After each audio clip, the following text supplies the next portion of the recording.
ఈ ఎండవేడికి చల్లచల్లగా మాక్టైల్ తాగుతుంటే ఆ మజానే వేరు.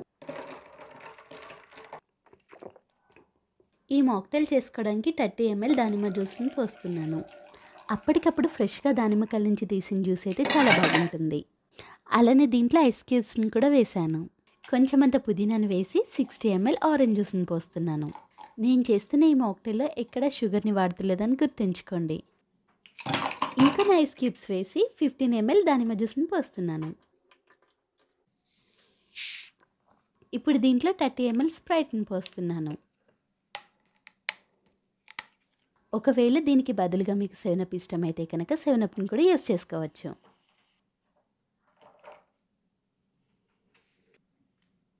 ఇప్పుడు మీకు నచ్చిన వాటితో దీన్ని డెకరేట్ చేసుకోవడమే. చూడండి, ఆరెంజ్ సన్ మాక్టైల్ రెడీ. ఇది చూడ్డానికే కాదండి, బయట దొరికే మాక్టైల్ రుచిని కూడా బీట్ చేస్తుంది. ఇంత మంచి మంచి రెసిపీస్ అందిస్తున్న మా ఛానల్ని అయితే మీరు మర్చిపోరు కదా. మరో మంచి రుచికరమైన రెసిపీతో మీ ముందుకు వస్తాను. అంతవరకు సెలవు.